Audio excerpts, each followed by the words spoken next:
दोस्तों, एक चीज हमें अक्सर सुनने को मिलती है कि कौन सा ऐसा काम करें जिससे पैसा आए। आज की तारीख में जो भी कोई काम करने की सोचते हैं या कोई प्रोफेशन चुनते हैं तो पहले ये देखते हैं कि इससे पैसा कितना बनेगा। और ज्यादातर केसेस में या तो हम उस काम को बीच में छोड़ देते हैं और या फिर एक मध्यम वर्ग का प्रोफेशनल बनकर रह जाते हैं।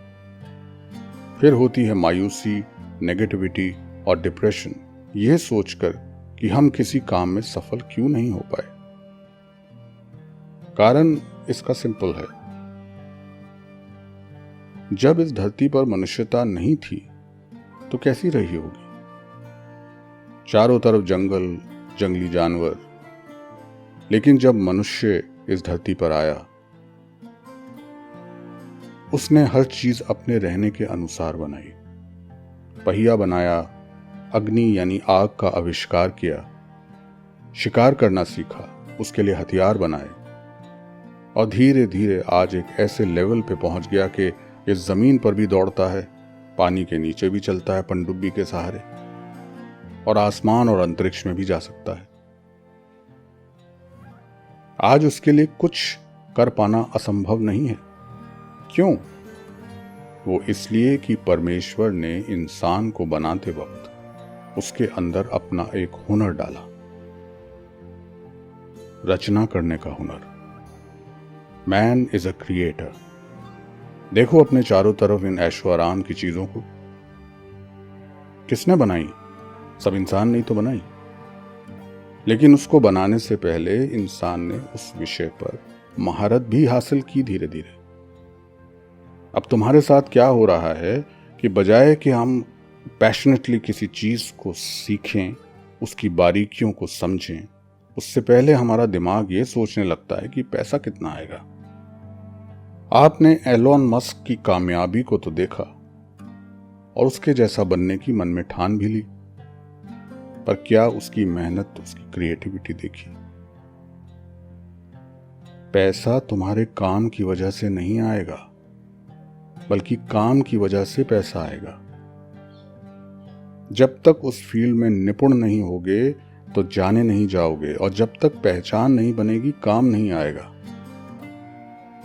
दिल्ली की एक मार्केट में एक घड़ी साज हुआ करते थे। जानते हैं ना घड़ी साज कौन होते हैं? जो घड़ियों को रिपेयर करते हैं। अब आज के समय में आप अगर किसी घड़ी साज के पास जाएंगे तो हद से हद उससे कहेंगे कि सेल बदल दो, इससे ज्यादा कुछ नहीं, क्योंकि सारी जो वॉचेस हैं वो सब इलेक्ट्रॉनिक हो गई।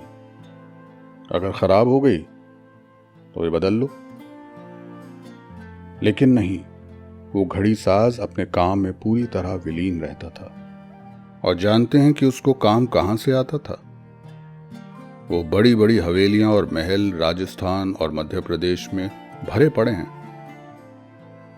मैंने सुना है कि सिंधिया परिवार के जो किले और महल हैं उनमें 300 से ज्यादा पुरानी घड़ियां दीवारों पर लटकी हुई हैं। लेकिन इस घड़ी साज के पास काम की कमी नहीं थी और काम खुद चलकर इसके पास आता था। ये है महारत जिससे पैसा खुद खिंचा चला आता है। और इसके विपरीत अगर आप कोई ऐसा काम पकड़ लें जिसमें पैसा तो बहुत दिखाई दे रहा है लेकिन उसमें आपका इंटरेस्ट ही नहीं है, तो कैसे महारत हासिल होगी? कुछ दिनों बाद इंटरेस्ट लूज हो जाएगा। अभी ओलंपिक्स होकर चुके हैं। ये तो सब जानते होंगे कि डिस्कस थ्रो में किसने गोल्ड मेडल लिया। उनका नाम डैनियल स्टॉल है, जो कि स्वीडन के नागरिक हैं। लेकिन शायद आप ये नहीं जानते होंगे कि जो डिस्कस उन्होंने थ्रो किया था वो भारत में बनी थी।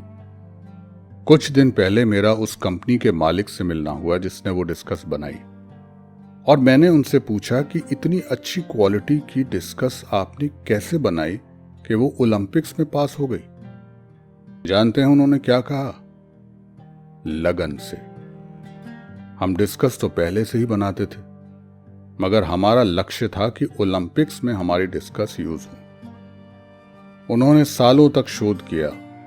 डिस्कस का वजन 2 kg होता है और अगर सॉलिड मेटल की बनेगी तो दूर तक नहीं जाएगी। तो मेटल को उसके किनारों पर केंद्रित किया, लेकिन बीच में जो जगह बची उसके लिए एक ऐसा मटेरियल चाहिए था जो हल्का भी हो और गिरकर टूटे भी ना। कई साल की मेहनत के बाद उन्होंने ऐसा मटेरियल ढूंढ लिया और डिस्क बना दी। आज दुनिया भर में उनकी डिस्क जाती है। मेरे कहने का मतलब यह है दोस्तों कि पैसे के पीछे मत भागो, पर अपने हुनर को इस लेवल पर ले आओ कि दुनिया खुद तुम्हारे पीछे आए। अब भले ही ये हुनर नौकरी में हो या अपने काम में, फैसला आपको करना है। अगली वीडियो में हम बात करेंगे कि अपमान से बड़ा अध्यापक या टीचर कोई नहीं होता और आप किस तरह अपमान को टैकल करते हैं। दोस्तों, आई होप कि आपको मेरा ये वीडियो पसंद आया होगा। इसको सब्सक्राइब करना मत भूलिएगा। अगर आपको लगता है कि कोई कमी रही तो प्लीज कमेंट्स में लिखिएगा जरूर। ये चैनल आपका है और हम मिलकर जीवनों को बदलने और बेहतर बनाने की कोशिश करते हैं। आप निसंकोच मुझे टॉपिक्स भी सजेस्ट कर सकते हैं और मैं उन पर आपसे बात करूंगा। बोलता ज्ञान के लिए अपना समय दिया आपने, उसके लिए धन्यवाद।